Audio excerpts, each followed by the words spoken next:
Você está no canal Eu Estudo a Lição com o pastor Samuel Camilo Júnior. Hoje é quarta-feira, dia 24 de junho, e o tema que estudaremos dentro da nossa lição será Horas Tranquilas com a Palavra de Deus. É interessante que quando olhamos para a vida de Jesus, e eu mencionei a você logo na lição de sábado, que durante essa semana nós tentaríamos entender como foi que Jesus aplicou os princípios da Palavra de Deus à sua própria vida. Nós descobrimos que Jesus ele gastava grandes horas associando a Bíblia, o estudo da Bíblia, com a oração. Jesus ele pregava e ensinava as multidões com uma autoridade tão superior à autoridade dos líderes do seu tempo, porque Jesus não gastava tempo com a tradição dos homens, mas Jesus gastava tempo com a Palavra de Deus. Ele compreendia aquilo que a Palavra de Deus dizia, com uma eloquência tão grande que aos 12 anos de idade ele vai até o templo e junto do templo havia uma escola, era a principal escola rabínica do tempo de Jesus Cristo. Escola essa aonde, dizem alguns historiadores, provavelmente o próprio Saulo da cidade de Tarso estudava, ainda menino. Saulo tinha provavelmente a mesma idade, ou uma idade muito próxima da idade de Cristo Jesus. E quando Jesus com 12 anos vai até aquela escola, provavelmente o Saulo estivesse estudando por ali. E Jesus vai se sentar com 12 anos de idade para conversar com os líderes daquela escola, e Jesus ele vai dar um show de Bíblia neles. Porque com 12 anos a sua família já havia ensinado para eles os princípios da Palavra de Deus, e Jesus os aplicava, mas os aplicava com oração. E de maneira muito especial, quando olhamos para o Evangelho de Lucas, o Evangelho de Lucas, como já mencionei na introdução da lição dessa semana, é o Evangelho que mostra o Jesus homem.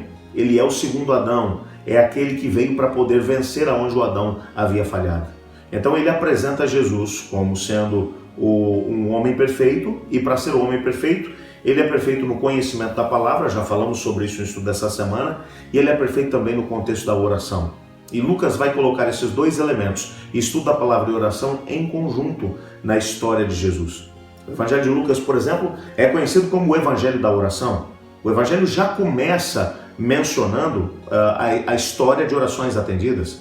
Ele vai contar a história de um profeta ou de um sacerdote chamado Zacarias, que já era um homem muito idoso, e que ele recebe a visita do anjo Gabriel enquanto ele está ministrando no templo, e o anjo Gabriel diz: as suas orações foram ouvidas. E eu vim aqui para poder te responder que você vai ser pai, tua esposa vai ser mãe, apesar da velhice. Ele coloca o nascimento de João Batista, filho de Zacarias, como sendo resposta à oração. Quando depois Jesus vai ser apresentado no templo, ele coloca Simeão e Ana como um homem e uma mulher que já eram muito idosos e estão no templo o tempo todo, como um homem e uma mulher de oração, e que enquanto oravam e estudavam a palavra de Deus, o Espírito Santo havia revelado a eles que eles teriam a possibilidade de ver o Messias antes que eles pudessem morrer. Quando Jesus ele vai começar o seu ministério, logo depois do seu batismo, ele vai para o deserto, e Lucas vai dizer que ele vai para o deserto para poder orar, para poder clamar a Deus, para poder tentar, num processo de oração e estudo da palavra, compreender o caminho que ele deveria fazer.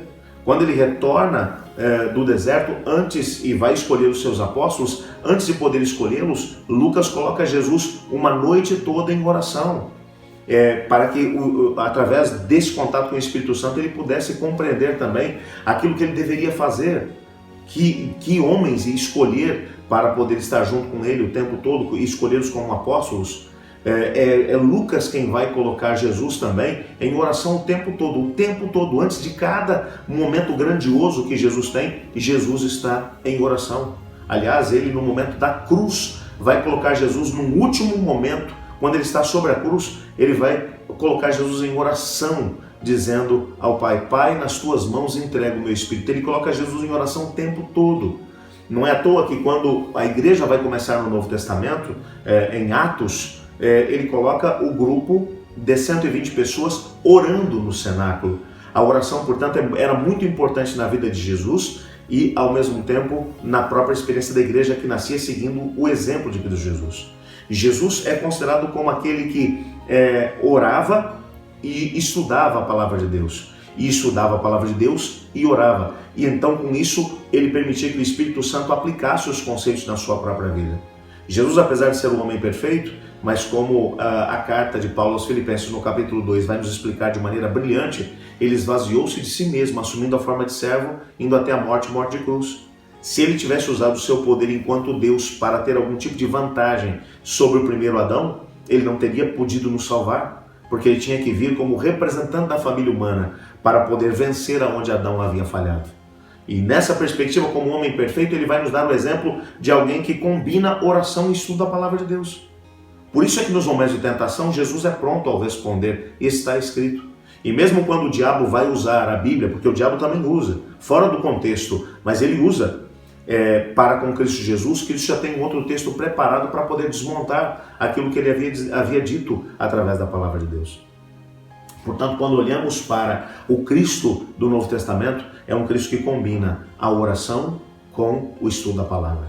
Se nós quisermos, de alguma maneira, vencer aquilo que são as tentações que o inimigo coloca diante da nossa vida, se quisermos compreender aquilo que é a vontade de Deus para nós revelado na sua palavra, nós precisamos também, de alguma maneira, combinar estudo da Bíblia e oração. Mas o mais interessante, e com isso eu quero encerrar, é que Jesus ele sempre gastava algum tempo específico no seu ministério para ter a sua hora tranquila com a Bíblia e em oração. Ele, em muitos momentos, subia um monte para poder estar a sós com Deus. E passava, não era raro o momento em que ele passava a noite em oração e, ao mesmo tempo, no estudo da palavra de Deus, na meditação a respeito da palavra de Deus. E Jesus gastava tempo na presença do Pai. Em determinado momento, logo depois que ele faz a multiplicação dos peixes, quando os 5 pães e os 2 peixes são suficientes para poder alimentar uma grande multidão, João vai contar para a gente que os discípulos queriam fazer de Jesus rei à força. E Jesus, orientado pelo Espírito Santo, coloca-os dentro do barco e os expede na região de Cafarnaum. E Jesus despede a multidão e ele vai subir um monte para poder orar. Ele passa cerca de 7 horas em oração no alto do monte. Por quê? Depois de um dia de trabalho. Por que Jesus gasta tanto tempo em oração e estudo da palavra? Porque a menos que ele estivesse afinado com aquilo que era a vontade do Pai, ele não seria capaz de dar o passo certo nos momentos que se abriam diante dele. Se Jesus, que era perfeito, gastou tanto tempo com o estudo da Bíblia e com a palavra e com a oração, será que nós não precisamos fazer o mesmo hoje em dia? Eu queria orar pedindo a Deus que Ele me ajudasse a viver da mesma maneira como Cristo viveu, no estudo da palavra e na oração. Ore comigo. Obrigado, Senhor, por Tua palavra. E obrigado por Cristo Jesus, que nos mostrou que para que a palavra possa ser aplicada à nossa vida, devemos estudá-la com oração e, ao mesmo tempo, com a certeza de que estamos buscando, clamando pela presença manifesta do Espírito Santo entre nós. Ajuda-nos a viver a palavra de Deus como Cristo viveu. Então, nos ajude a podermos combinar em momentos, nas horas tranquilas que nós tivermos, só nós e o Senhor, dedicarmos tempo para a oração e para o estudo da Tua palavra. Pois em nome de Jesus que oramos. Amém. Eu estudo a lição e você?